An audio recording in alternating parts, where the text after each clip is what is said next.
Welcome to Grab Lives, everyone. Thank you for listening. Please like, subscribe to Apple, Spotify, and YouTube subscriptions. Thank you for listening, all listeners.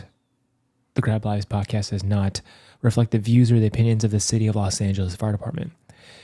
Thank you once again for listening. And for today's guest, we have Ginny Rutherford, who has been on before. She's one of my teachers and mentors and friends who has really been a part of my life and growth of my family and other people in my life as well. So everyone who's come in contact with Ginny has known that she has helped them in many different ways. For myself, she's helped me to understand the core root of my patterns in my life, the behaviors, and many of my problems, because they were all consciously relating back to myself. And so taking full ownership of who I am and how I've come across many obstacles in life, there's always been some small slivers and nuances and secrets that have been supporting them, and the reason why I did things, why I behave things, why I've created problems in my life. So the Ren Xue method is really fascinating and also very intriguing on how we can come to a state of awareness with ourselves, understanding with ourselves, and how we can apply that to our lives. Please just understand, when I do more episodes with Ginny, she is a returning guest, and I'm going to continue to instill some Ren Xue wisdom into the context of how we live our lives, how we uplift ourselves, and how we uplift others. So please enjoy this podcast episode with Ginny Rutherford. I love you guys. Take care.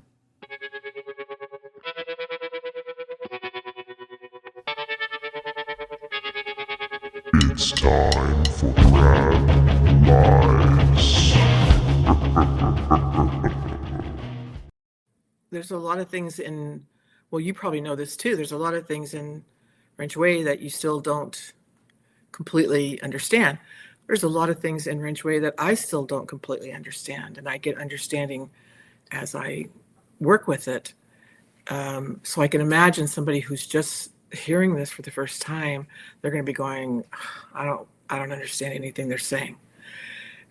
Yeah, when I'm at work, sometimes I'll be talking and I forget that someone doesn't understand like the framework of what I'm speaking about. Like even saying the pattern, hiding and avoiding. Like I was telling my friend, I was like, "Oh, I was hiding and avoiding from like this situation from with Haley," and the guy's like, "What do you mean hiding and avoiding?" I was like, "I just forgot that this this is the language that I speak, and he doesn't understand what that is." And so I had explained it to him, and he's like, "Oh, it's really fascinating." And he's like, "I wonder what I hide from."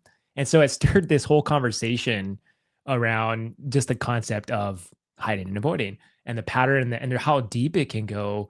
And you pull that little, what you had said, pull that tail, it's kind of wagging from underneath the couch or whatever. And like you kind of pull it out and it's this, beast or this, self-created avatar, that's running your life.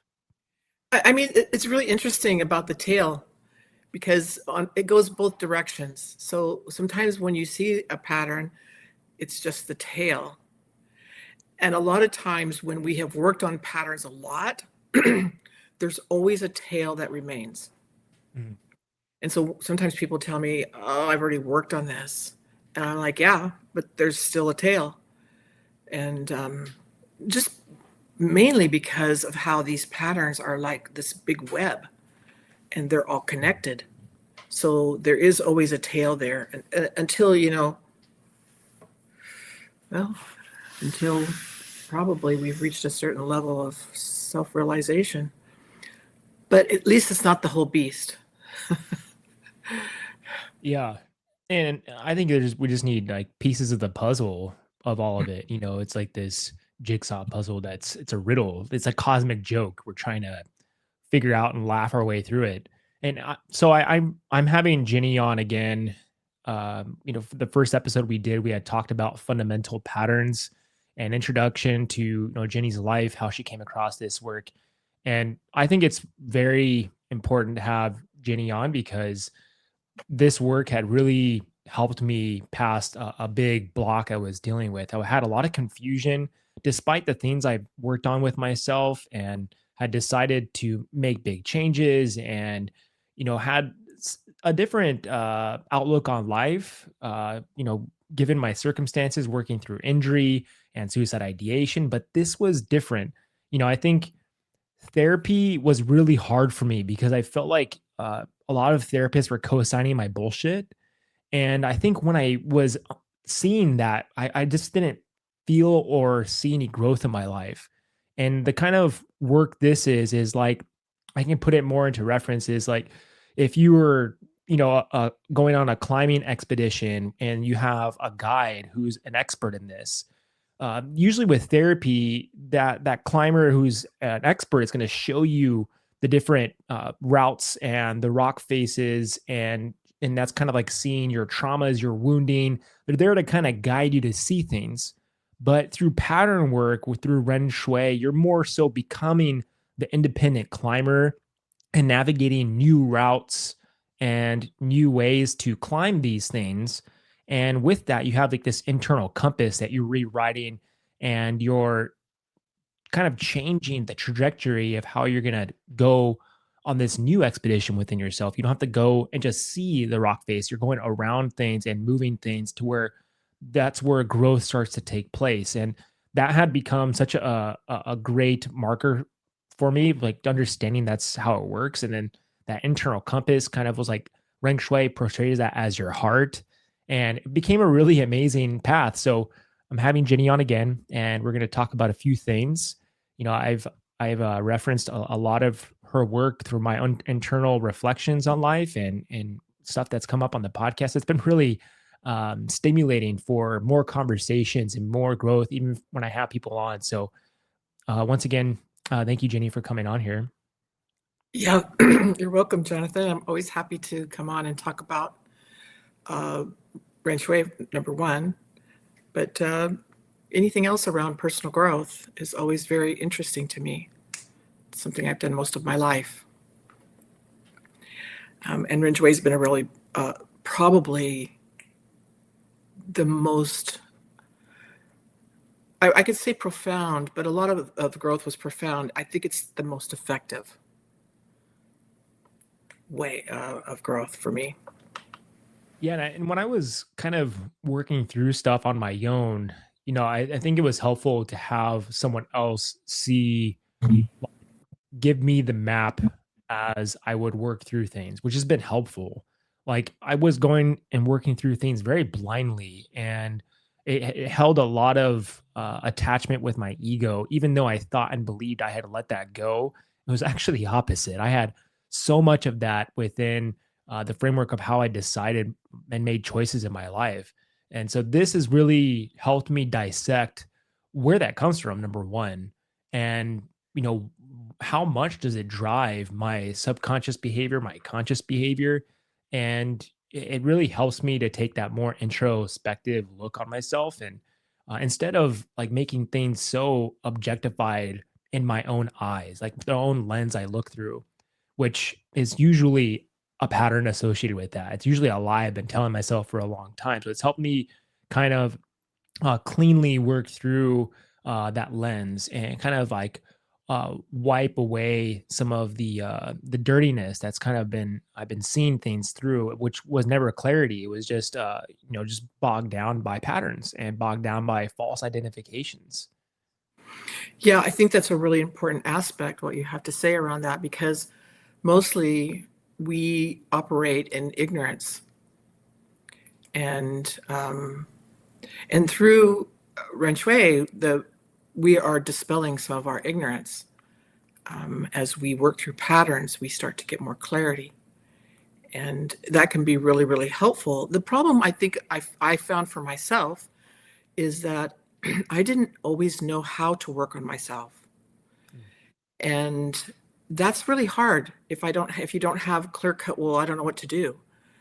And we hear a lot of, I'm not even sure what term you'd call it, but just like words that we put out there, and everybody's heard them, and they don't know how to get there though, like go to your heart.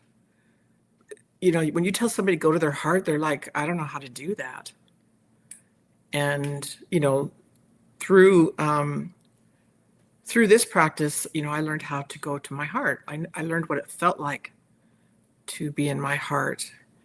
And I just think a lot of times that's what people need. They just need something that they can do, and somebody to show them how to do it. And that's where Ren Xue was so helpful to me. It was truly a well-defined path, and so that's how I approach it with my own students. Also, is to help them to understand. Just, well, what do I do with that? Like, what does that mean? How do I do that? How do I love myself? We tell people, we say that all the time. Just love yourself. Well, I don't know how to do that.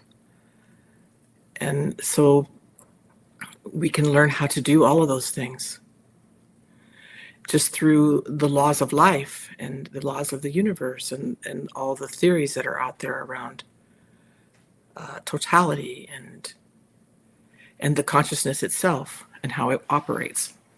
Because I think we talked about this last time, and I'll just reiterate it. The consciousness is the master. Like, we don't move any part of our body without the consciousness.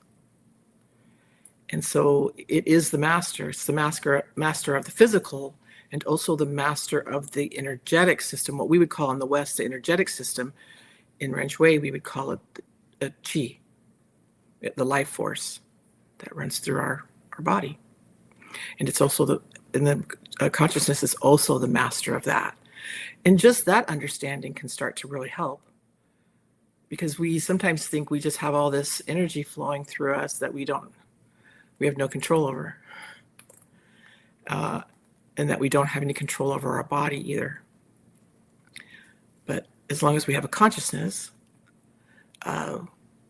we do have control over the body.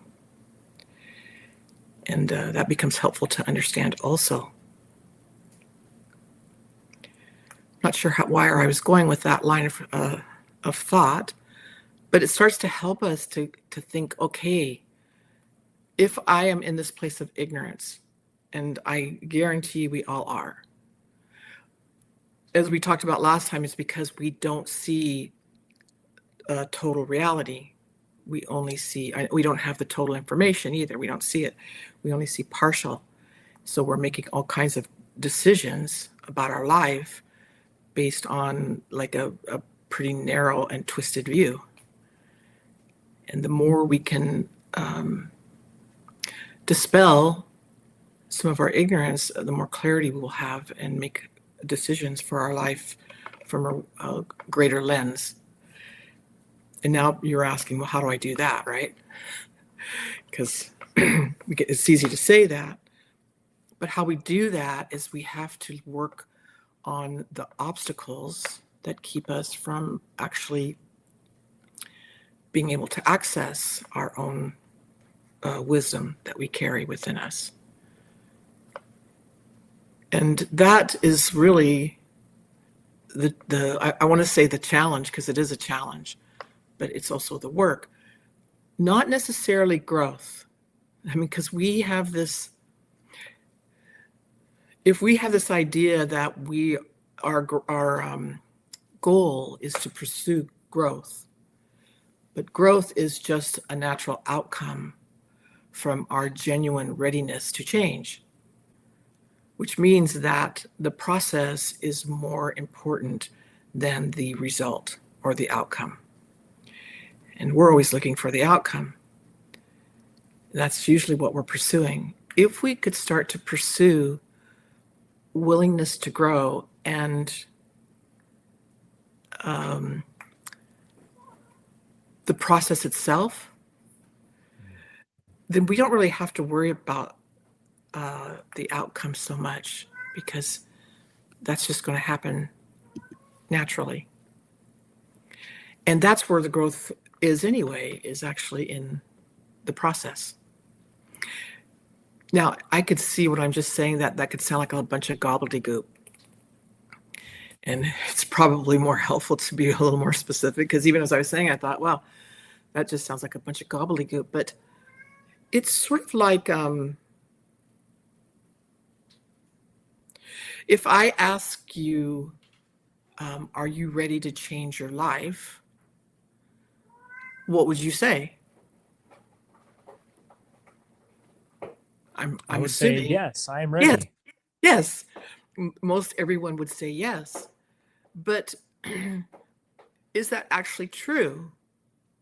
I think there's a lot to that we would question because, yeah, I can say I'm ready to change my life, but I have conditions on that change. Right. So, am I actually ready to change my life? Probably not to the extent that I think I am, because I don't want it to be painful. I don't want to have to be in any kind of discomfort, like change my job or move or, let go of some attachments. I don't want to do any of that. I have some conditions on changing my life, and most of us do, until we don't anymore. But most of us do.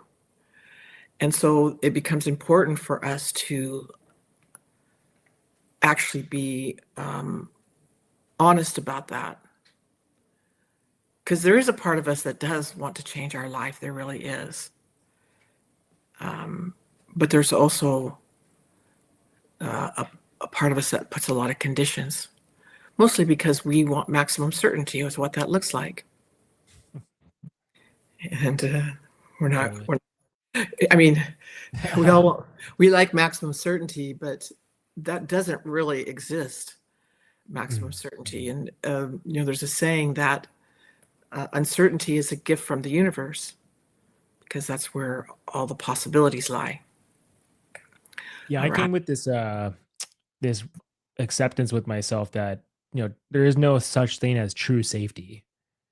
And in the end, like there's like threshold with that I have to give some unconditional trust around like the edges of the safety net that I've created for myself. But that is kind of like that is something I manifested in order to create conditions around how I want to operate my life. And it seems so we all do it subconsciously. It's only a natural survival mechanism. And once we, I think, release all of that, it takes time and precision, but that's where like there's no need for a safety net at all. It's like this belief that as if, I call the pronoia, like things are going to happen for you, like that are good in your life, and trusting that. And also trusting the fact that if something bad happens, that it's just okay. Cause we don't understand like the timeline that's going to present. Like I just had this recently when I was trying to get a hold of someone, and I was just like really upset about it. I was like, why is this person not texting me back? And I created a whole story around it. And then once this person texted me back, I was like, she was telling me that she just has cancer. And I was just like so upset at myself for creating like this self-righteous behavior around, oh, this person, this, that, and like a story around it when there's something bigger at play here. And there's something beyond my understanding that I'm still blinded by a pattern or whatever it is, our self creations. And so I just had to stop myself and recognize that this is something I do. This is something I've done in the past, and it's an opportunity for me to change it. And I think this is where the growth comes from, is when we have the opportunity to see it from like a zoomed out perspective. We've been doing this for a while. Okay, I did it again. Okay, how can I change it now? It's that action that allows it to actually come into fruition. And so I think that's like the growth we were talking about. And then it's these micro changes that allow the growth to actually come into play. And I did want to go back to what you were talking about when you're referencing the heart, because this was a big marker for me in my growth, because I felt like I was always analyzing stuff and constantly trying to problem solve, but it always ended up in these dead ends and these limited perspectives. I was like, when I went to my heart, that's when things started to really shift my life. And the way I kind of saw it is like if you're sailing through the ocean, in the crow's nest, you have the mind kind of calculating things with its own precision and navigating things to avoid storms. And you have your heart kind of below deck and not being the driver in this course at all. And so, but when the heart starts to take its course instead of the mind, there's something that's different that's actually happening. The heart can feel when the wind is shifting. The heart can feel the deeper currents. And trusting that perspective, that's built off intuition and it's built off um, creativity and nourishment and these really lovely qualities. And what happens is we find islands we never could have seen from before. And we're able to kind of just go beyond areas we never could have foreseen with that logic and precision. So I just wanted to put that in some type of context for the listeners because there's something beautiful with this piece we were never taught how to use with our heart, and that is really what has been beneficial in my life, my own personal growth. And so I think this is kind of like what we were talking about before we were recording is compounded growth and how that looks. Yes. It's growth on growth. And I love all of that because something that I had a realization around was when we study, when we study, and I'm talking about like studying the laws of life. You could study the laws of the universe, studying how things work, but mostly we're studying how we work. That's the part we need to study. How do we work? Because we don't really know ourselves that well. And so when we can study ourselves, that will give us understanding. And through that understanding, we'll have some clarity. And I say some clarity because it's not total clarity, but we'll have some clarity. In order to go to a deeper level of clarity, we have to apply. And what are we applying? We're applying our understanding. And the more we apply, the more clarity we get. And the compound part of it is that each one of those accumulate. So the more study we have, that will accumulate to where we have more understanding. And as we gain more understanding and clarity, we'll gain more understanding and more clarity. And then we'll, as that goes along, we'll accumulate more ways of applying. And from that applying, as that we accumulate that, I always call it the tipping point, but as we accumulate more of that, we will have these little moments of realization. And of course, like, what is realization? Because that's hard. We have a lot of ideas around it, but it's different. Realization doesn't come from the mind. It comes from the totality of the consciousness. And that includes the heart and the true self. But when we have that, a realization, it's like, I like the term embodiment. Like you actually, that becomes a part of you, and you feel it on so many levels. And sometimes you try to explain that to somebody, this realization you had, and they're just like, yeah, like, so what? Because it's not embodied. It's still in the I call the patterned consciousness, like my patterned mind, my intellect, which has a lot of patterns. And so that realization also has an accumulation. It's just longer, between realizations and realizations, but it can start to become faster as we apply and accumulate that. Then it can start to come faster. And then, of course, at some point in time, we could actually, be self-realized and make that shift into our own wisdom. Because, according to the wisdom culture, we have all the wisdom of the universe within our own true self or soul or higher self, whatever term that you want to use. It's just that we can't access it because of our patterns that are blocking it.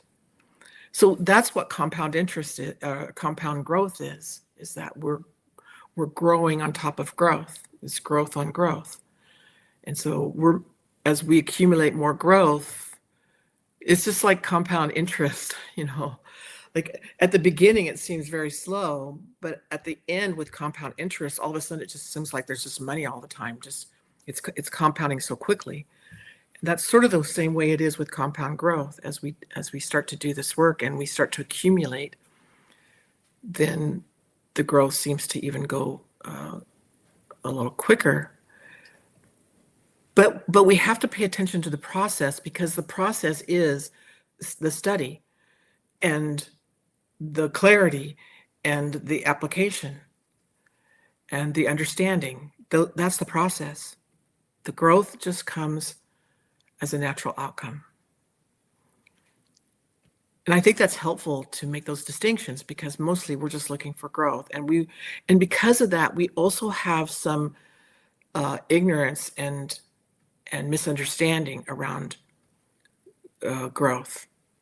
So we will try to bypass growth, and this is probably not going to be a very popular statement, but we'll try to grow through artificial means, like some of the psychedelics, or even things like Kambo. And I'm not saying those aren't tools, but I'm saying that there's a way in which we can actually bypass the process. I feel like those medicines actually make things worse for They you, can. because it just exposes every single thing you've been avoiding. And so, like, once those veils start being lifted, and I think that's what's really tough for people, is they don't understand integration, Right. because once you lift the veils, you don't understand, like, the storm you had created for yourself, and like now you got to go into the real world and then activate all of that at once. And I think that's really challenging for people when there's an activation that's happened, which is beyond your capacity to understand and witness within yourself. And Yeah. then now you're given these codes and responsibilities that you have no idea how to contain. And with that, now work starts pressuring you, and whatever is life's pressures start pressuring you, and you have no tools to contain that through integration. And because you don't have the roadmap on how consciousness is working, which I think is really tough, because we're not given all of the tools. And I've had so many conversations with people around this subject, and it's been kind of tough at the same time, because it's also been helpful for people. So it's hard to say like what's good or what's bad, but I think it's just respecting those tools for what they're worth, and the fact that they used to have maps back in the day for the indigenous cultures or whatever it is that had proper guidance appropriate for the medicine you're taking. I think and to reference what you're saying too, is like, once you start doing pattern work, that's a medicine journey on itself. Because when I started working with you, I was talking to my friend Wolf a year before I even started, and he had told me I should start working with you as my coach. And then I was like thinking about it. I actually didn't do it. And then I waited for a long time. And it was about a year later, I was thinking, you know what? I probably should call Ginny.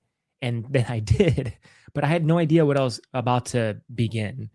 And so I think when that process started for me, I just realized how much was involved, how much I was ignorant to.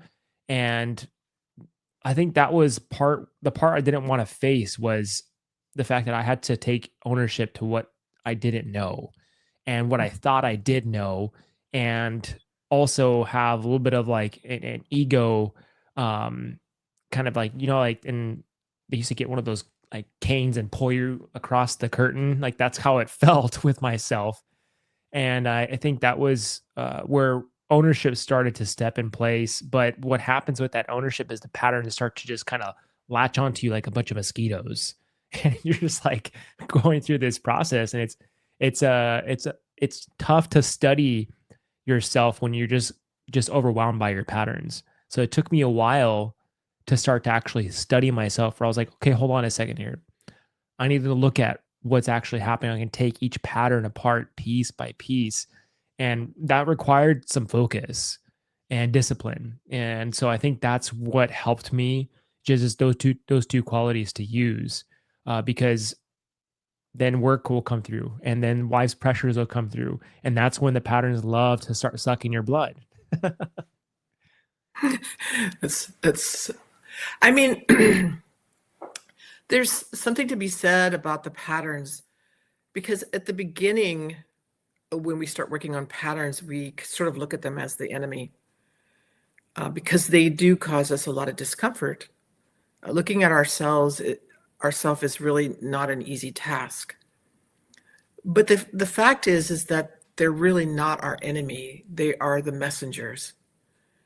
And if we could just see them as the messengers, because when a pattern is playing out, it's sort of the same thing about feelings and emotions. Sometimes we don't like those kind of things, but they're the messenger also.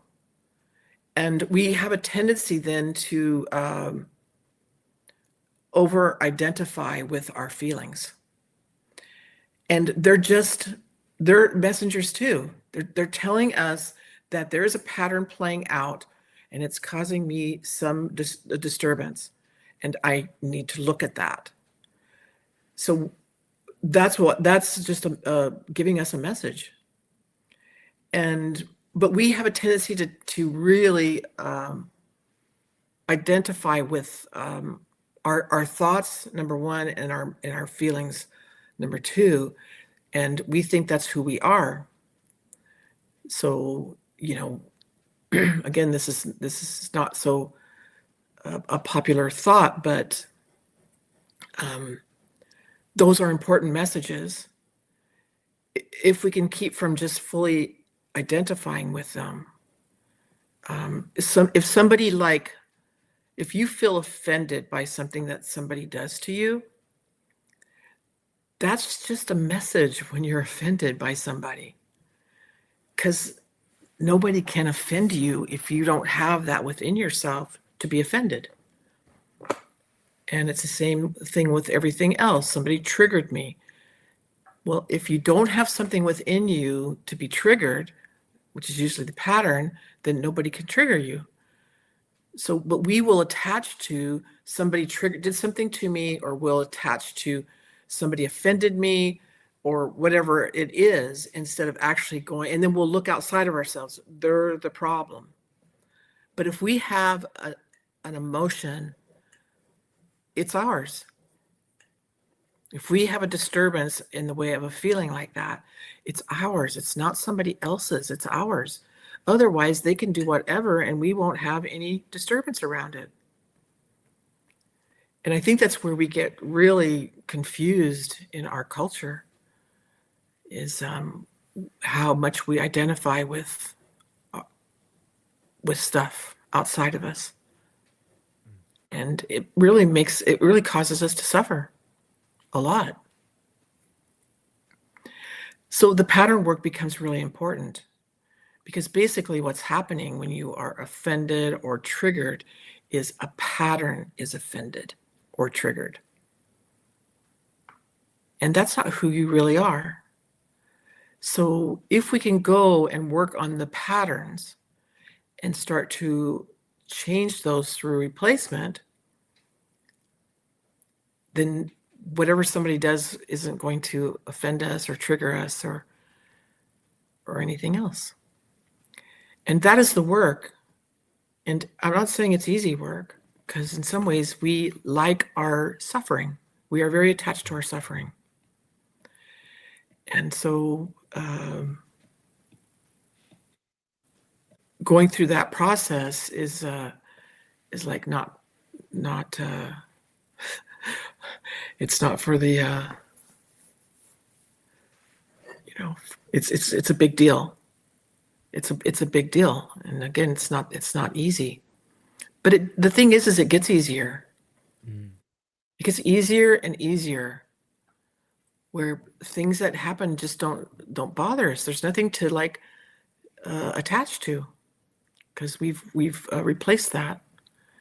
And that's the part that I love, when I notice over time, because there is that accumulation, as I said, when I've been working on something where, wow, that person did that and I didn't even feel triggered by it.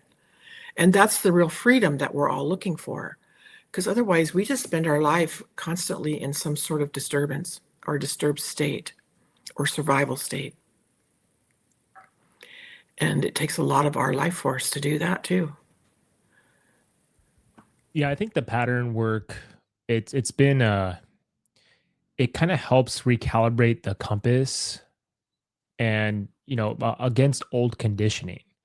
And when you like recalibrating that compass, it's like these old beliefs and these old outcomes you believed in, and just like this unconsciously uh patterns of recognition that you never saw that were steering your life. And that's like kind of like the whole part about the pattern work is you have the capability and the power to do this, but it's just like, how do we do it, so that was like the biggest, I guess, hurdle is I don't know how. And I think that's what was harming me the most around it. And I think the biggest step is to take that ownership of your own stuff.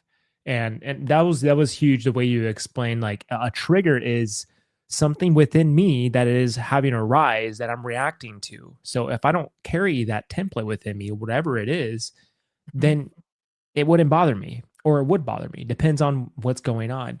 It's just like strange how trigger is become a buzzword right now, and it's now stimulating a younger generation to be triggered by every single little thing, which is like, I don't know how that came about. I think it's because the older generations like never, I mean, from my parents and their parents, they never went to therapy. They didn't understand this, like, this world. And I think the younger generations at my parents, uh, people started going to therapy, and they start to understand like my triggers and the things I am emotionally wounded by. But please don't mention it because it's gonna hurt my feelings, or it's gonna make me sensitive around it. It's gonna give me flashbacks. But this is the kind of thing I was talking about at the beginning, when you have an expert climber who's helping you see these things. But okay, now we see them. Okay, but how do I get around it? So Mhm. that's the thing, is like the generation's not built on how to get around things. It's now being built on a culture that's just still triggered by old wounding. So the biggest thing I think right now is like, I mean, at a collective scale, we're watching this collective wounding like it's like a big pimple just like ready to pop right now. And it's going to keep increasing its infection until it just bursts. And I've always just witnessed this. And I used to get triggered by politics like before. I was like, oh, this is the wrong way to do things. I think that's what COVID really did to us. And then it didn't bother me anymore because I just didn't care. I realized like there's just something else going on here, and then I saw the bigger picture. So I just found it kind of fascinating as I would do this work. It's almost like the old scaffolding that was holding up like my system, things just started falling off piece by piece until I had to actually apply things within my household. I think that's when the world started shaking a little bit.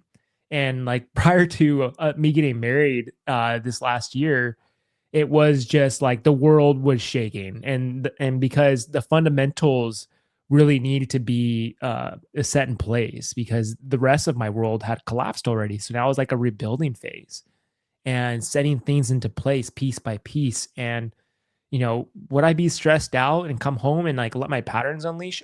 Absolutely. That is like a part of it. But I would take a step back and be like, okay, I can see this is just an old story with myself, and I can step in and apologize and ask for forgiveness and know that I can change from that.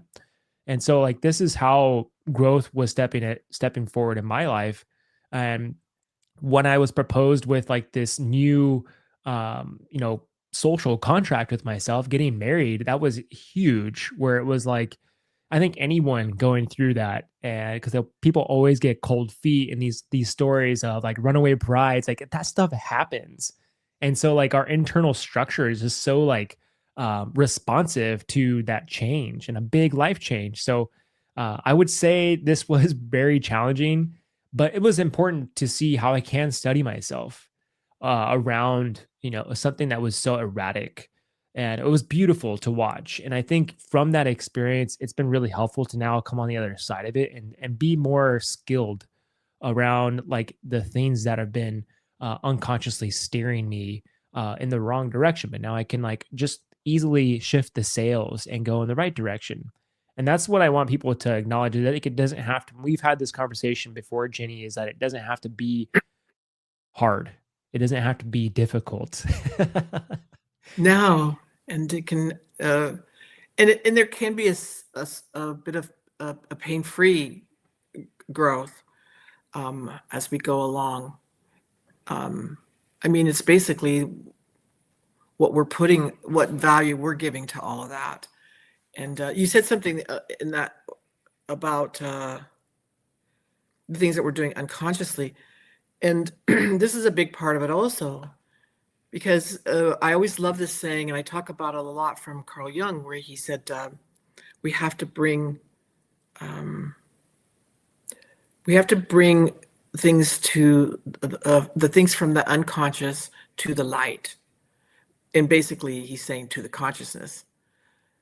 Because they will direct our life, and we will call it fate. And you can see how important it is, because so much of what we are reacting to is unconscious to us. We're not even sure why we're reacting that way. And it becomes so habitual, we hardly even notice that we're reacting that way. And that's the part that we have to become aware of. That has to come to the light of the consciousness of being able to see it. And because we have a tendency to suppress a lot of things, particularly as children. And if you can look at it that a lot of these patterns come about as children, and they're just deeply ingrained in us, and some of them are just like second nature. And in some ways, that's the way the consciousness works. And even that we don't have a great understanding of, because the consciousness, it has its its activities, what it does. It's going to like collect information, it's going to process information, it's going to store information, retrieve information, transmit information. But we have a lot of information coming at us all the time. And so these patterns is a tool that the consciousness uses in order to manage information. Now, that's great on one level, because I don't have to learn how to drive my car every time I get in it. Or, you can see how that we operate. Like I load my dishwasher the same way over and over again, to where I don't even think about it. And I do it the same way. And of course, there's also that other part that I don't want anybody to change that. But that gives us, a way to manage the information. But we'll also do that in an unhealthy way. And mostly because we don't see total information. We only see partial information. And so there's some flaws there. And we don't see total reality either. So I might do some shortcuts also in managing that information, like I do in loading the dishwasher, in how I deal with conflict, or how I deal with things that are unpleasant to me, or situations. I might do that. I might also find ways to do that so I don't have to think about it. I just do it automatically. It's like conditioned responses. Somebody does this, and I conditionally do this in response to it. So we have to start looking at all of that, because we do have conditioned responses. a lot. Sometimes we get angry, and that's our conditioned response. Underneath that anger, though, is probably something else that's driving that we're not quite aware of. And so we get to know all of those pieces of us, even the parts that we don't like about ourselves. And that's the part that is hardest for people, because we have these identities that we develop as a foundation for the patterns. And the identities can be something like, I'm a good person. And if I identify as a good person, if somebody tries to think other than that, to show me that I'm not a good person, I'm going to go into a lot of defense, because I'm going to defend that identity. And we have literally hundreds of identities, some of them more prevalent than others. And I mean, the dismantling of those is important. It's sort of like if you think of the patterns as a fortress, because they can be. Sometimes I just call them protectors, because when I developed them as a child, they were protecting me in some way, because I didn't know how to cope otherwise. So I think of them as like protectors, but they're like a fortress that's hard to penetrate. They're like the guards of the fortress. And if you can look at it that way, then you can look at the identities as the foundation of that fortress. So sometimes working on identities can actually speed the process up. As we break down if we break down the foundation of a house, the rest of it's going to just fall. So if we can break down the identities, it's easier for the patterns that are grouped into that identity. So we talk a lot about pattern packages, that they're in a package. No pattern really operates on its own. There's usually a whole bunch of other ones. Some of them are heart patterns, and the consciousness patterns are just protecting them. I can sort of give you an example, if that's helpful. If something happened to me, let's just say that when I was a kid, I did something and my dad really was very, very upset at me, and it was very traumatic to me.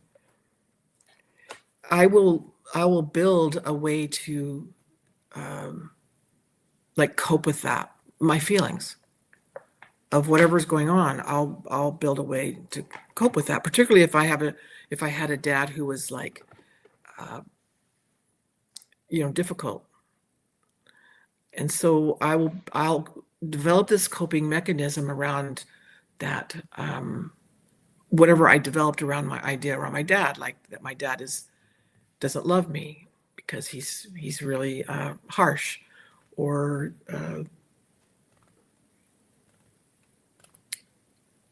even sometimes when we're not getting the attention we want, we will think we're not loved. And mostly for kids, it's a feeling of not being loved, or getting kicked out of the tribe, or losing a parent. Those are sort of the things that go on with children. And so, but we find ways to cope with that.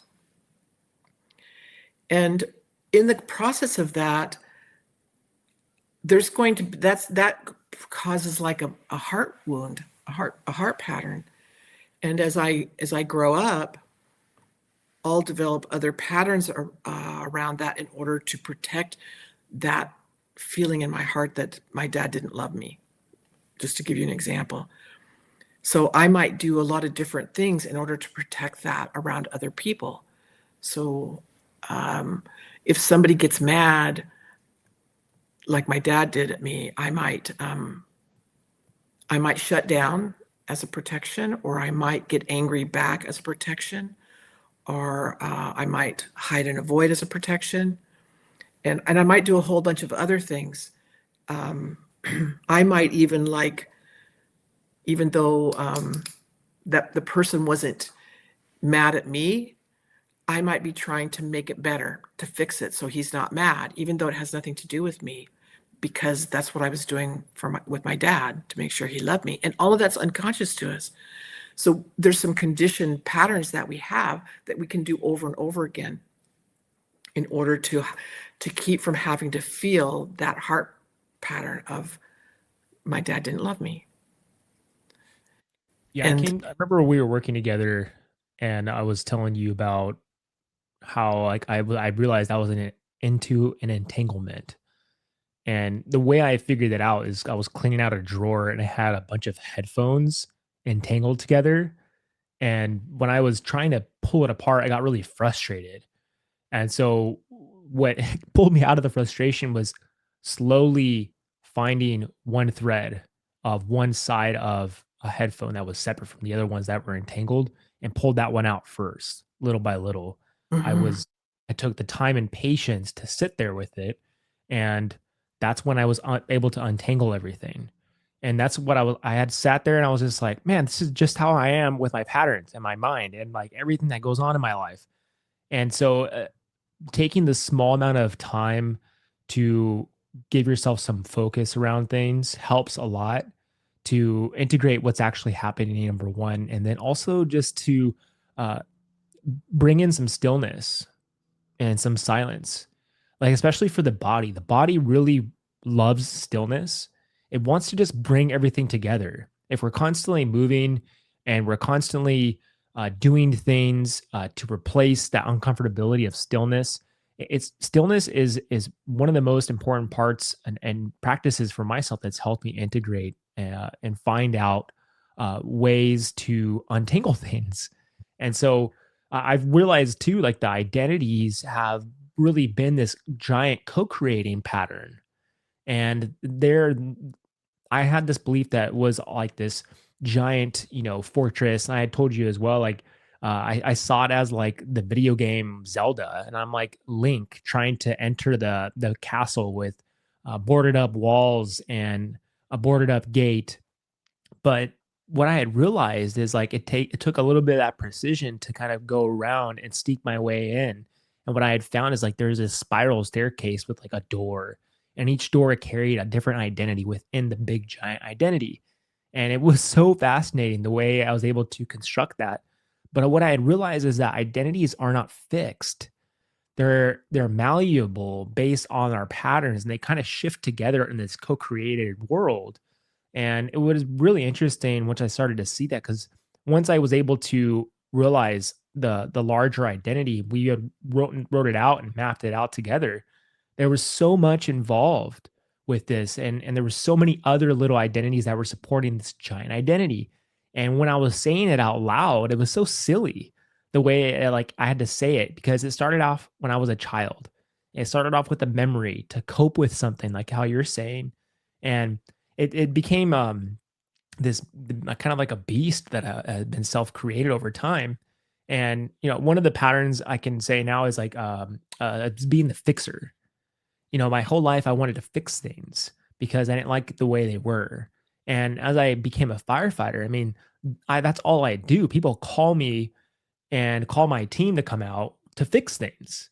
And that's like a general pattern for most first responders as well, is like to constantly fix stuff. And so we have manifested this belief that once an individual realizes his life is not going the way he likes it, that he's supposed to fix it constantly. And so mhm, that becomes a pattern in itself. And it's kind of self masticating to constantly fix something when, even with the body and injury, the body cannot sustain itself if it feels like it's constantly being fixed. Because then, even with our neurology, trying to send signals as something that feels like it constantly needs to be fixed, it will not get out of that pattern at a neurological and biological standpoint, which I found to be really fascinating. I mean, I was just telling Haley this the other day. She was asking me if I was going to do this practice with my body. And I was like, no, I'm going to just wait for a second. I'm going to just let the body kind of integrate itself. And sure enough, the next day, like that sensitivity went away.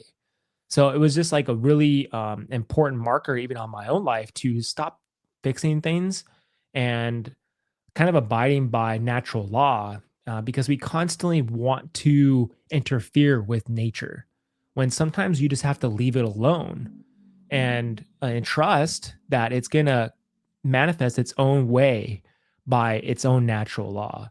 And I think that's a bigger giant I guess Western viewpoint and how we want to interfere with life. Yeah, it's so true, and it's like it goes back to that the thing we were talking about, that the consciousness is the master. So if my consciousness keeps telling me this hurts in my body, I got to go find something to fix it. We'll be looking a long time when it's really an inside job. Like we change it's the consciousness that generally needs to be healed. And again, that's not a very popular thought either, because we sort of think that, most of the time we don't really want to take responsibility for our life. We've been sort of conditioned to think that we're victims to everything. We're a victim to nature. We're a victim to the universe. We're a victim to our environment. We're just victims. And really, those are just the laws of the universe, the way it works. But we make it as though we're victims of it. And we've just created sort of a culture of victimhood in some ways. And that means that when we're a victim, we are not responsible for our own life. That's what we tell ourselves. Because all this stuff just happens to me and I have no control. But we have more control around that than we think. And in some ways, that's what people really want. We want freedom. And it doesn't mean we get to do everything we want to. We live in society, but it means that we don't have to be triggered by everything either. And that's where most of our suffering comes from. We just suffer so much, mostly because we can't accept what is. And so that's part of that victim, is we just can't accept what is. And so as we start to study more and understand more about the laws of life and the laws of the universe, it becomes really helpful, because again, with that understanding, we start to get clarity, as we started our talk about.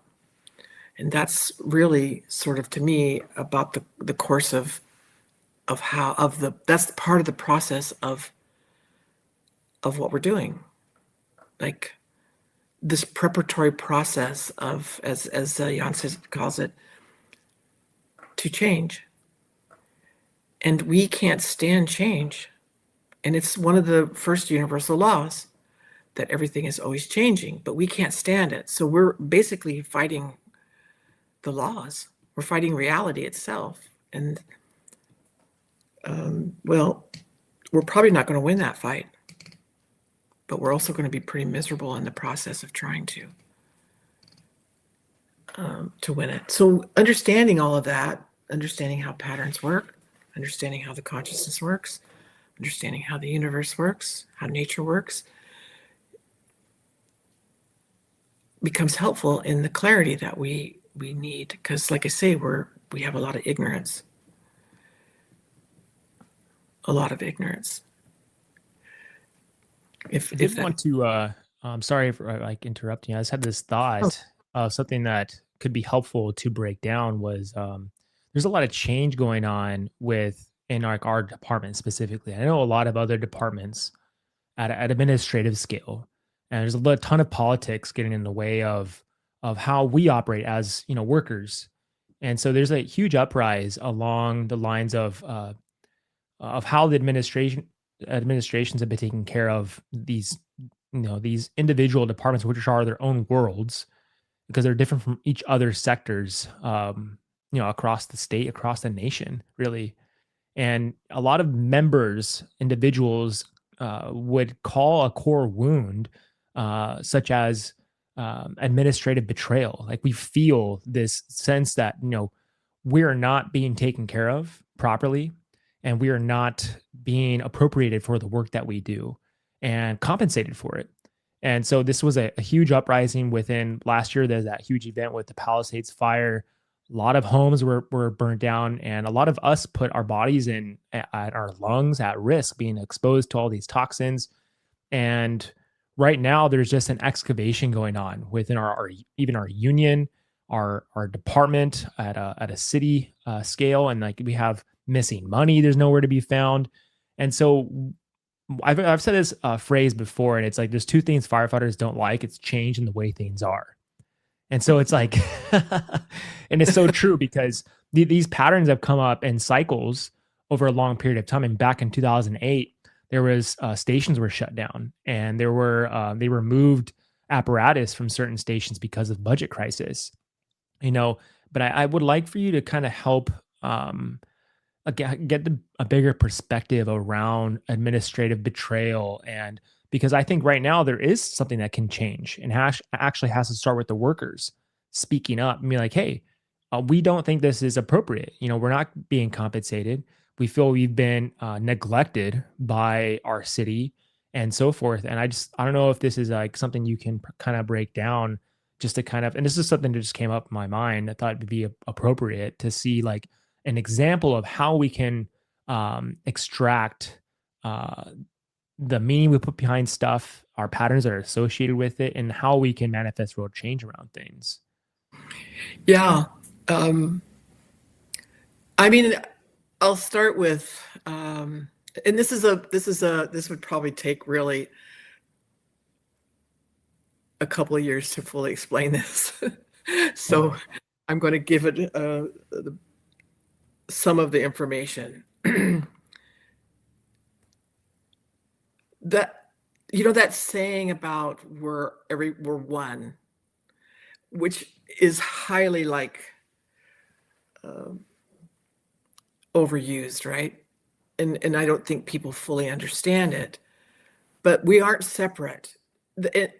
On one level, we're not separate. On one level, we do have individual bodies, but the consciousness itself is not separate. I'm going to say the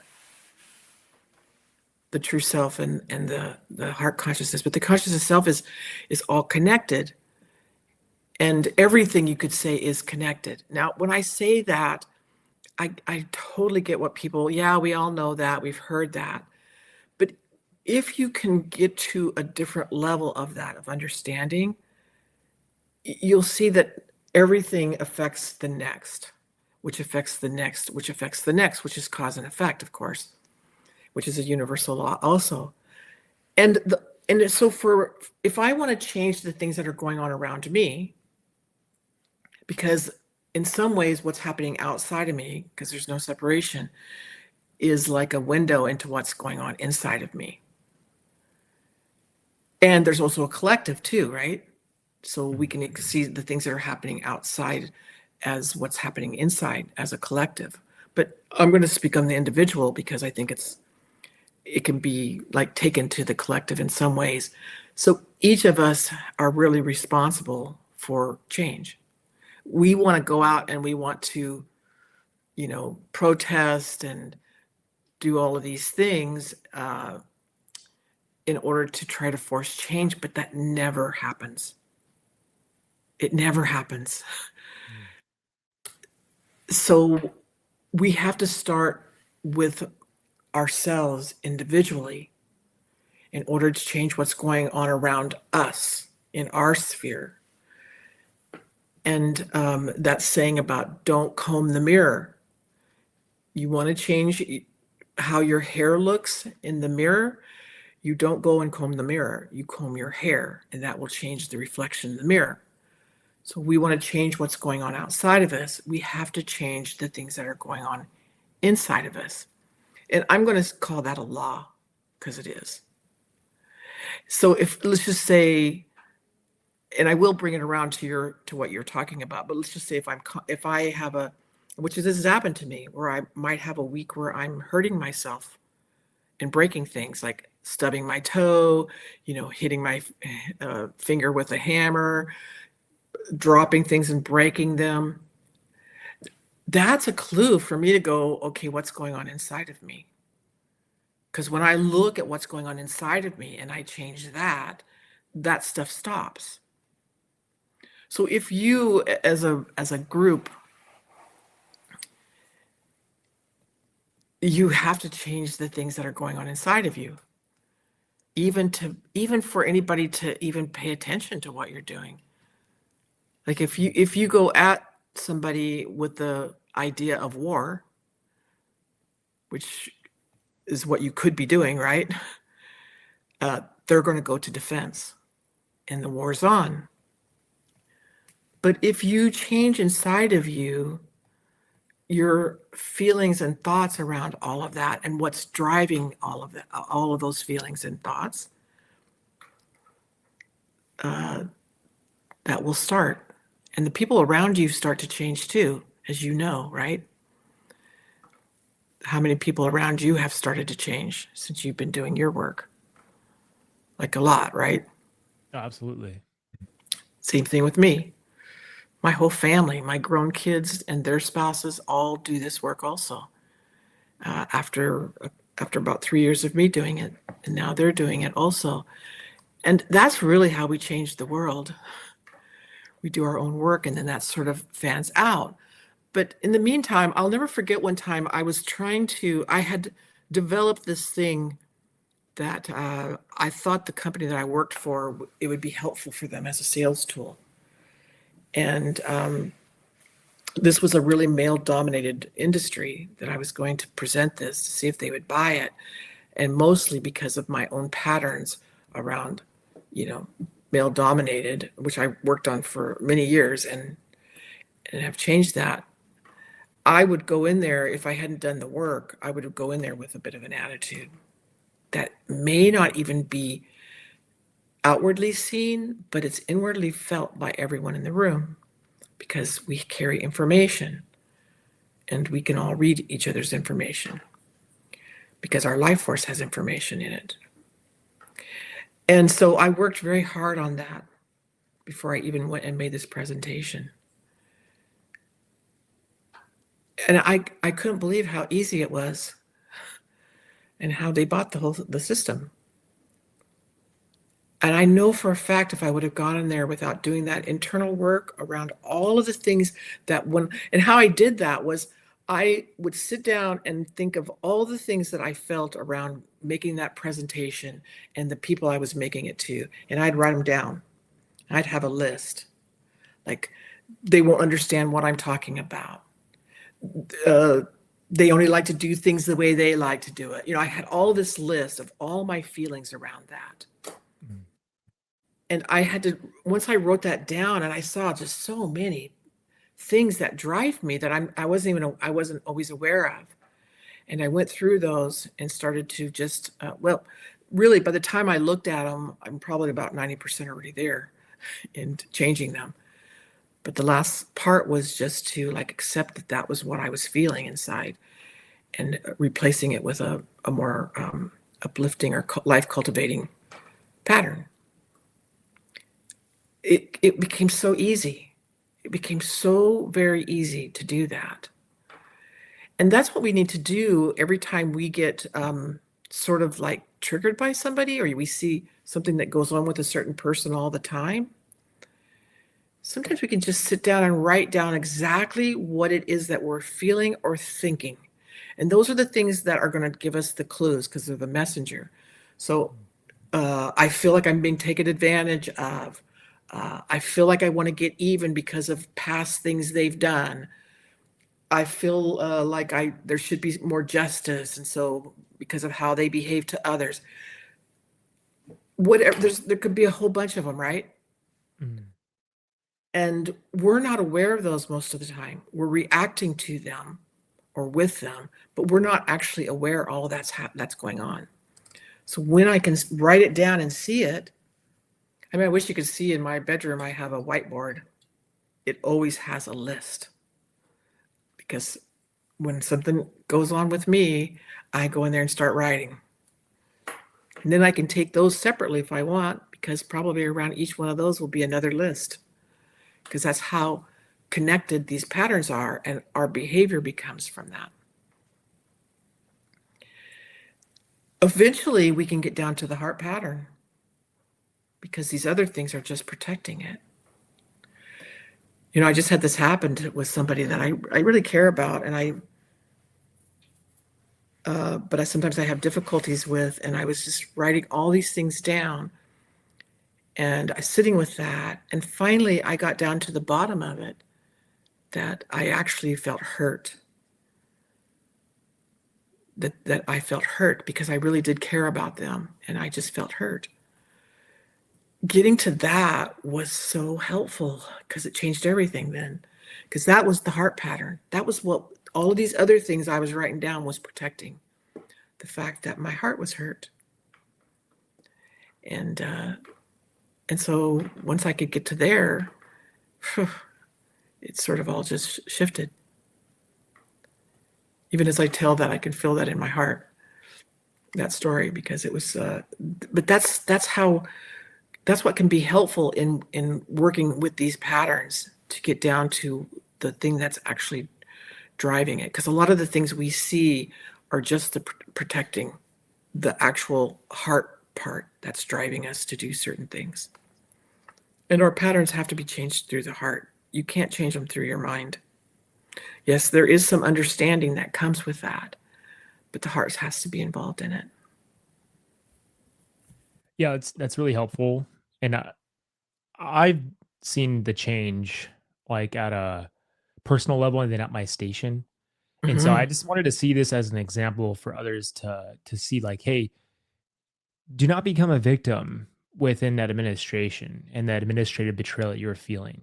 That's a trap. It's a shadow on the wall. It's a trick. And Yeah. so, what is important is yourself.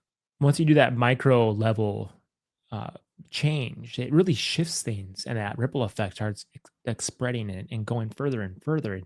And that's how I've seen it happen in my life. And the relationships I've made and the bonds I've made in the station have been deeper, and it's really been profound like that. And I've had a captain come in, and this had come up. It's a constant stream of conversation around this because at the kitchen table, it's where we speak about what's going on at a department level. And a captain one time just said, "Hey, all you have is each other within these walls, and that's what you have to take care of first."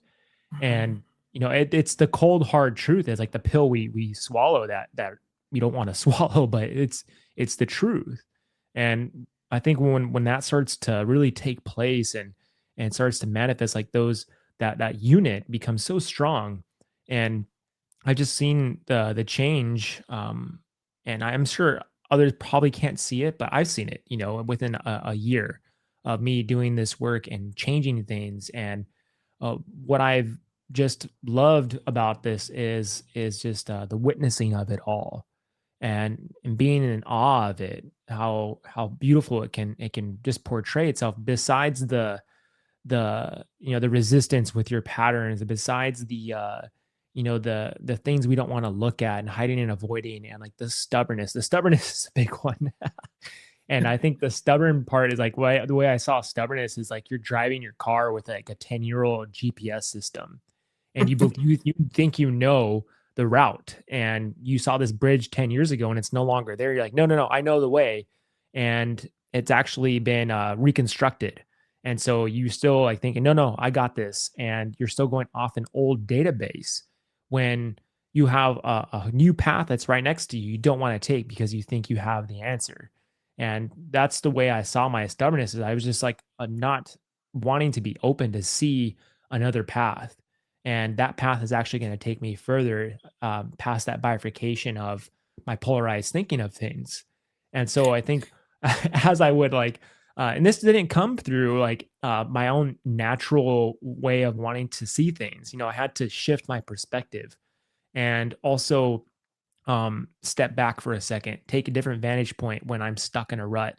And then that's when I was able to see things clearly.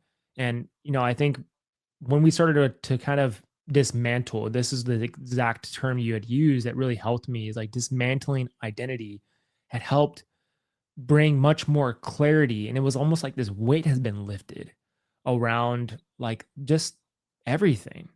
And that helped me just feel clarity. I've never felt clarity before like that, which is different. Now that's where I know like that's where the heart is, because it was like a feeling of something. It wasn't like this analytical, like, oh, I got the answer here. Because then I'm gonna look at like this crazy person. I don't know if you've seen like that meme where it's like Charlie from Always Sunny in Philadelphia. He's like trying to map out this conspiracy theory, and he's got like dark circles under his eyes, and he's like pointing at it. And he's like, "This is where it's at," and like it's a web of this stuff. That's what we look like, and it's funny because it's also been a meme where it shows that same picture, and it shows like some that picture and someone meditating, and like it's like that person's face as the Buddha, and then it shows like when I believe that I am like spiritually awakened, and then what spiritually awakened actually looks like. It's like this picture of someone trying to explain a conspiracy theory. But I think it's hilarious how we fail to see that that's what we look like, because we're not taking ownership of our patterns, and that's what's really running this insanity program, as opposed to being, the Buddha in some type of meditation where he's unattached, he's clear, and he's ready to advance himself through his own vertical evolution.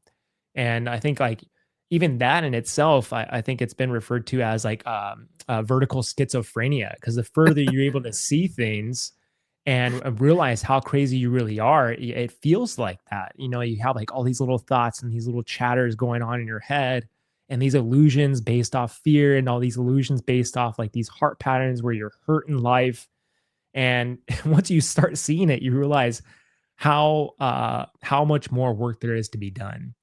And I was telling you before as well, like I didn't realize how insecure I was until I started doing this work.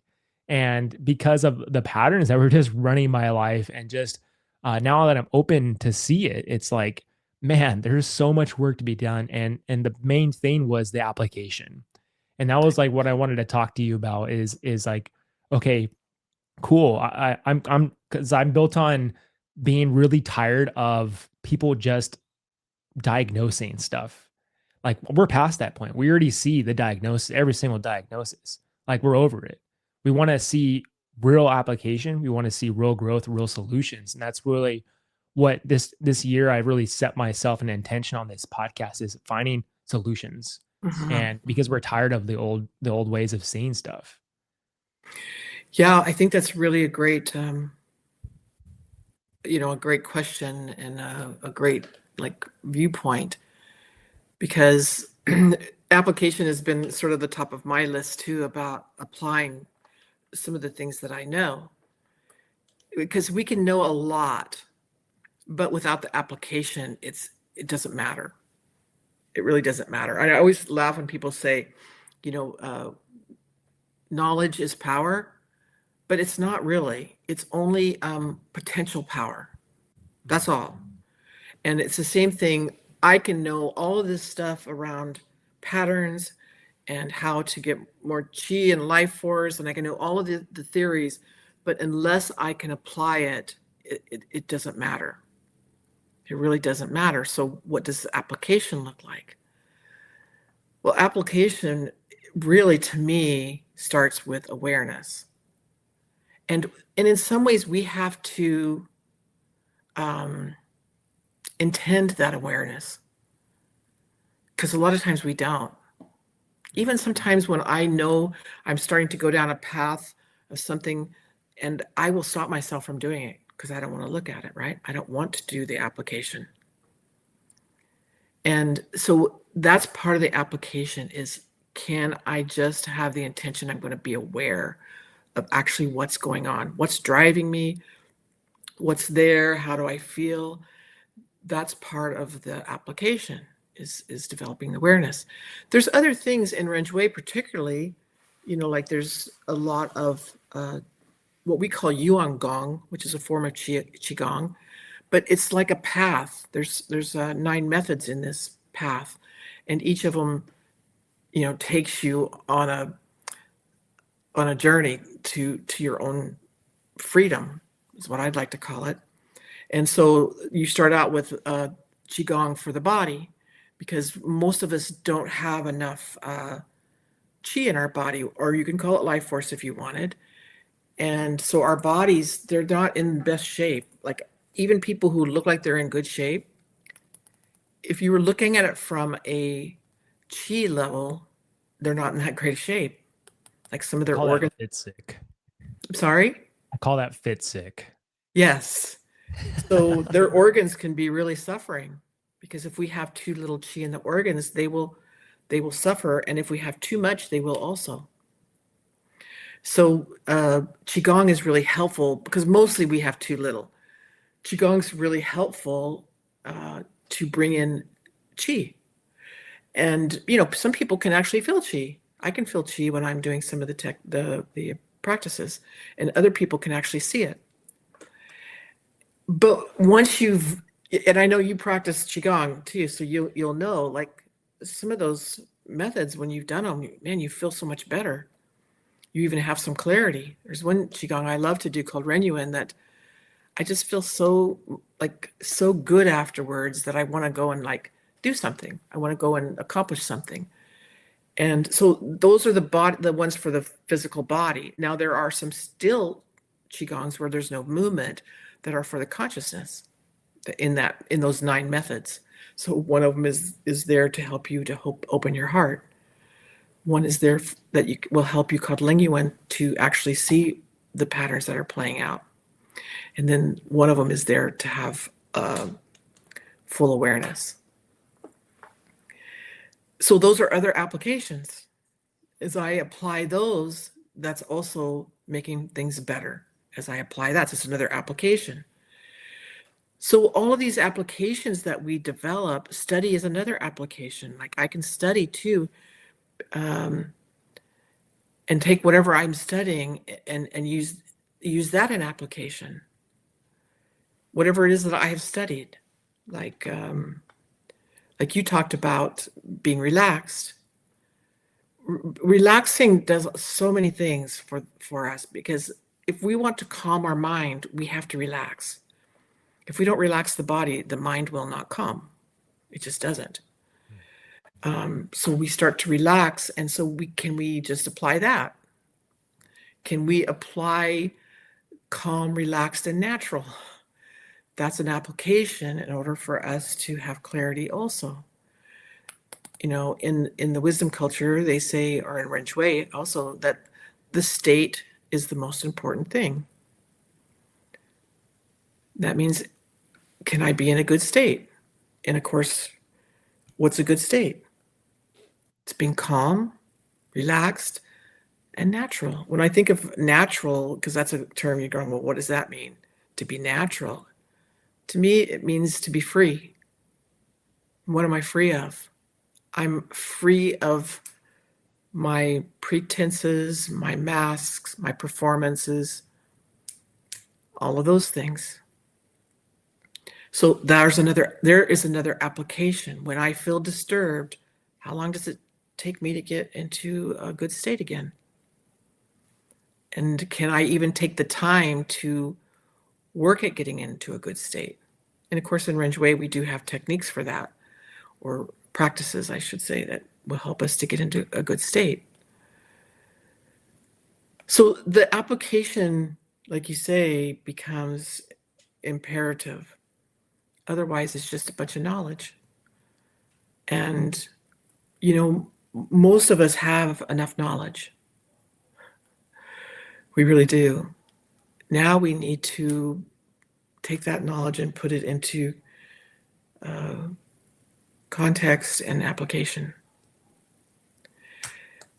When I started doing this work, I'm on my 11th year, I used to read literally, I would have 3 books going at a time. I read books massively amount. I had most of my life.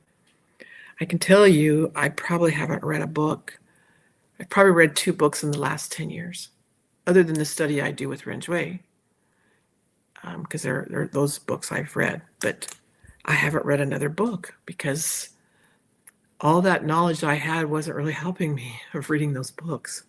And so, when I first started in Ren Xue, I was reading the books, and it took a while for me to start to put it into application.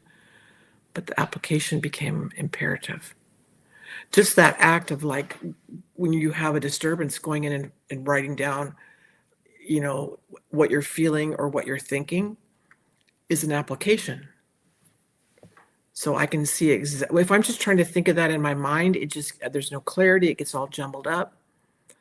But as I write it down, there's something very cathartic about that. Now, you don't necessarily have to have a whiteboard. You can do it on paper. I just really like a whiteboard.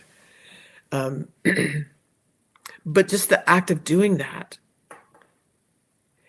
and it takes me a little bit of time to do that. But I get to the place by the time I get to the end of that list of such clarity that usually it helps me to see what's actually going on. What am I actually really feeling here? And that's what I want to get to. All the other stuff is just like superficial. Mhm. So Yeah, that that was really helpful to write it down, like writing. And I like journaling. Journaling's cool, in that catharsis of journaling. It's like this ancient way of writing things down. And people had said that before, but the the writing like all your patterns down and mapping something out, that helped a lot more than even more so than journaling. Just writing your thoughts down, But the mapping it's like you can see it in real time. And when you look at it, you're like, oh my gosh, like what am I doing to myself? You're yeah, like having that realization, like because you can see it uh right there, and at the same time you can almost compute it all together. And there can be like these small clicks, like okay, I can shift that because it's been running the show for such a long time. And when the first time I ever did it, it was almost like embarrassing. Like I was like, wow, like why the hell? And that's probably a pattern in itself, the reaction that I had, but that's stuff I work on. And it's just seeing these small little nuances and being precise with them. And I think that was one of the tricks, was being precise and and moving slow, and like those were the skill sets I did not have. So I had to unlearn old skills and then reintroduce new ones because everything I was doing was not working. And so that was like you had said before, a juxtaposition. Like it's an opportunity here to shift that. And that's where like the shift out of our cycles start to present themselves, is the moment we get that opportunity, and to see it as an opportunity first is the biggest I think hurdle we have to come across. That bifurcation on the timeline. Like, hey, this is the point right here. You seen yourself in the same cycle. Are you gonna do it? And you have like in the back, you have all your patterns kind of watching, ready for you to jump. And then it's like, are you going to do it or not? And that's the thing. It's like, do we have the courage to make that leap? And it's that leap of faith within trust within yourself to make the change, to make the application. And that's where this life starts to become beautiful, I think, and starts to really become like a more curiosity force to kind of navigate within. And with the tools if you have the tools, then it's helpful. But for most of us, we don't have the tools, and I think that's the part that is harms us in the long run. And even with the qigong, I think the qigong, because I've done other qigong methods, and this qigong through Ren Xue was way different. It was not qigong I had learned. It definitely stirred things up within me. It helped, when I was working through, a long shift, or being disturbed by something. But the practice itself would actually, either drive more patterns or drive more emotions that would come up, because within this field, we aren't aware of the information that is available. And so Qigong gives this capability of bringing more information into the database to bring more clarity, which I found to be, truly fascinating. And this has come from, a lot of different studies. Now we can actually like quantify it through, the quantum physics realm. And I just had Eileen McCusick on, who's just studied this for 10 years and has come up with different books around this biofield. And like now they're seeing like our perception of reality doesn't come from our mental structure from our brain. It's actually this conduit is a sending and receiving center of information outside of us. And so it seems to be like this quantum world has been been already techniques that have been integrated thousands of years ago. And a lot of these ancient technologies have been forgotten. And look where we're at now. There's just so much catastrophe and ignorance going on because of this lost knowledge. Yeah, I think that's so very true. And I think that's what makes the Ren Xue so different. I've studied a lot of things in my life, and each one of them helped me to a certain degree. Mm. But this was the thing that actually I could see that it was a complete path, and that just was it for me, and it still is. Like there's still so much I don't know. But that's the fun part too. That's the fun part, is to, as you start seeing things differently. And I used to, my teacher at the beginning would tell me about calm, relaxed, and natural, and I just thought that sounds so boring. Just constant calm, relaxed, and natural. I think I told him that one day, and he goes, "Well, you'll find out that this is probably way more exciting once you get into it." And he was right. He was right. And yet my life is pretty calm, relaxed, and natural. So I think about these tools, because you're right.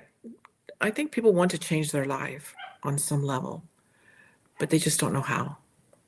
And so they're doing all kinds of things that isn't helping them.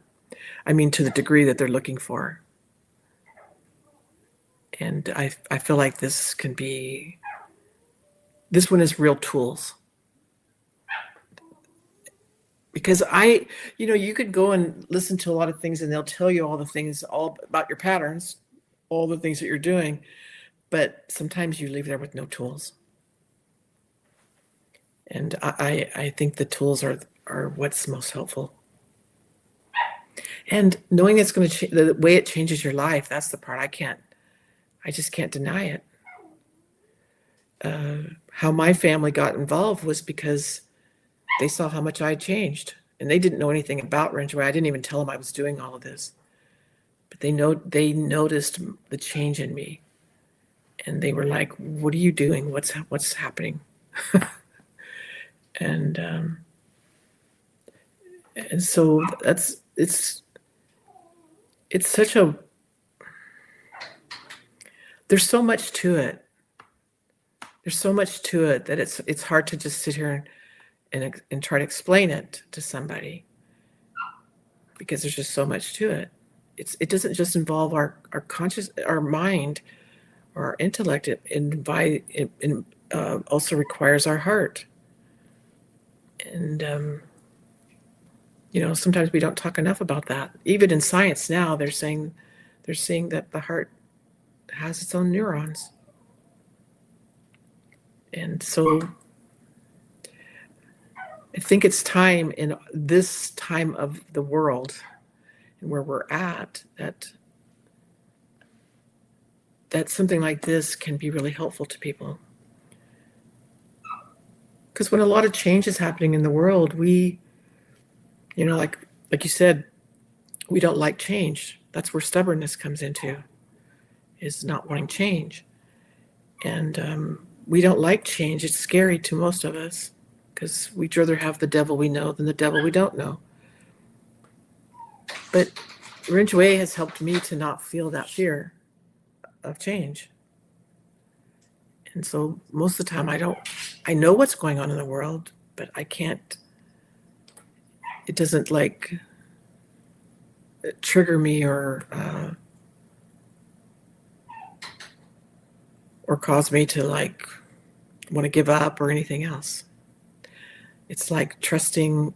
That's the other part I wanted to talk about also, just briefly, about how much do we actually trust ourselves.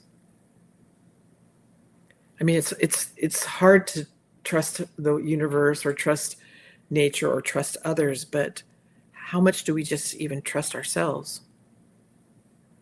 Most of us don't have much trust in ourselves. And so even in Ren Xue, there's ways in which we can start to build our own self-trust. just through our own awareness. And there's something really like amazing and life-changing about just being able to trust ourselves. That in itself, if that's all I get out of this, at the end of the day, I'm going to be so thrilled, is to come to that place where I can trust myself. And so, that's what I work towards. Yeah, it was tough when you'd give me like I'll have to rate myself and how much I trust myself. And that was that was tough to rate myself and be like just true with how I really believe I trust myself. And it was I think that's it also helps to bring an opportunity to improve on that, where that was where everything starts to bloom. You start trusting yourself and start to like give yourself the opportunity to see, well, why don't I trust myself? That's where I the cultivation starts, is like those little secrets that we don't want to face. And I was telling you before we started recording, like the hiding and avoiding pattern is sneaky, and it's like this. It's just so, but it's so hilarious too, because the way I envisioned it was like it's like a small child who created like a fort, out of curiosity, but from there, doesn't want to leave the fort and just wants to hide away from truth and wants to hide away from uncomfortability. And but once you kind of take that fort apart piece by piece, now that's where real progress and growth comes from, is being able to apply it in natural world where you're bound to trust in circumstances, and you're bound to trust within relationships. And that's where we want to just kind of like be stuck on our little comfortability bubble. And I've heard that comfortability leads to conformity, and we just start to create this old version that just becomes outdated, and it is not in flux with the evolution of this world.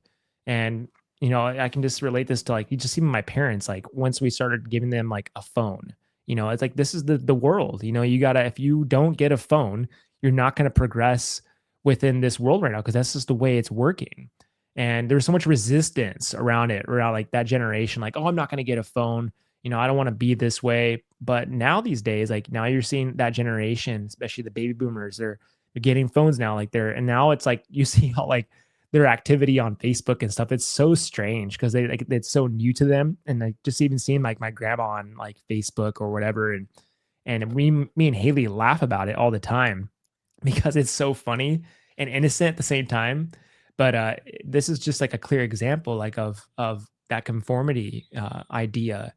And like when I started to and this kind of came from a dream, it was like working with patterns and identities. I felt like I was like in a fun house with a bunch of mirrors, and in the end, like all these mirrors just were reflecting all these pieces of me, and all these distorted viewpoints of myself that weren't true. And like trying to navigate my way out of it was like another point to be like, okay, hold on a second, which one's a mirror, which one's not? Like even like the movie Enter the Dragon, that was like a really beautiful metaphorical way of how Bruce Lee was like fighting this his villain. I think it was Chuck Norris, and like he's like in this room of mirrors, and it's just like the same thing. Like we have to make sure we're careful with what we're reflecting and what illusions we're seeing in order for us to find a way out of this maze we put ourselves in. Actually, one of my favorite movies about patterns that is like a cartoon that it's called Inside Outside. Oh yeah. Right. Out. It's the part 2, the second one, that Oh just yeah. so demonstrates patterns so well. I love it. But I wanted to just, maybe this could be a place that we could start to end a little bit too. Yeah. And that is about trust, because we have even these ideas around trust, right? And trust, unconditional trust, because it has to be unconditional. Otherwise, it's not trust, it's something else. And blind faith, those are not the same thing.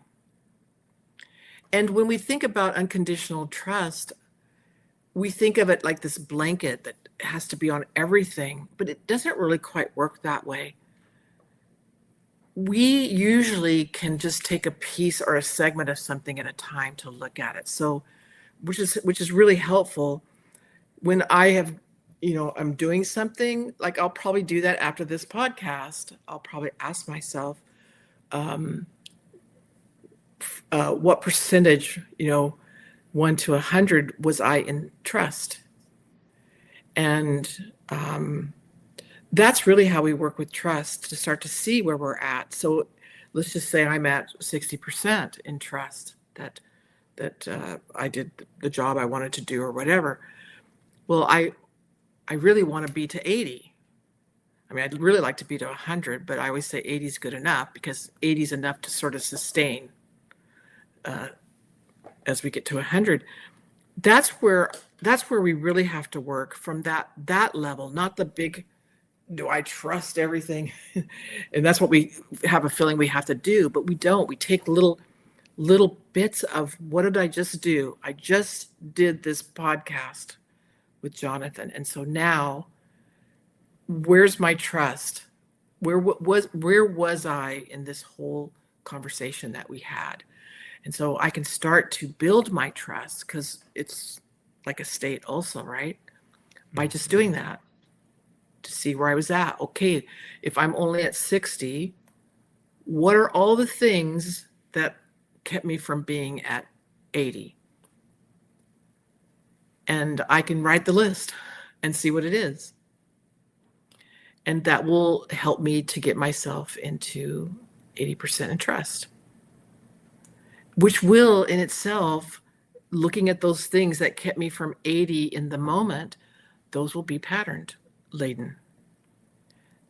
And so in all the moments of my life, I can just look at some of that. And that becomes helpful in actually building and cultivating unconditional trust. And why that's important is because trust is the key. It's the key. It's the key to the heart. It's the key to the true self. It's a key to everything, because it's a key to surrender. So we want to be able to cultivate that. And that's a really great way to do it, is to just take little moments of your life and see where you are. That's how awareness works so beautifully.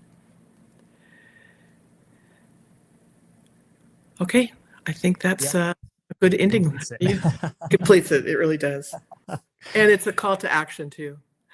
Yeah, totally. Yeah, actually, I really agree with that. And so, well, thank you, Jenny, again for being on, and I hope to break down some more of this. Definitely, maybe breaking down some patterns.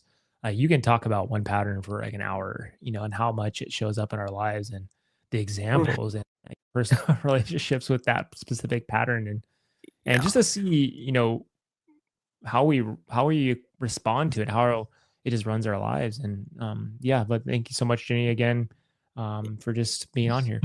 No, my pleasure, Jonathan. Thank you so much. All right, everyone. Thank you for listening. I love you guys, and take care.